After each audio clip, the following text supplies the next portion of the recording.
பயம் இருக்காது, தைரியம் உண்டாயிருக்கும். ஒன்று, அந்த தைரியம் எங்கிருந்து வருகிறது என்றால், கர்த்தராகிய இயேசு கிறிஸ்துவின் மீது நாம் வைக்கிற அன்பின் நிமித்தம்.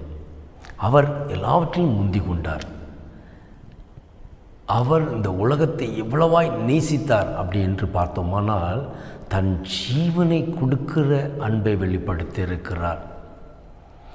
உலகம் என்பது நீங்களும் நானும் தான்.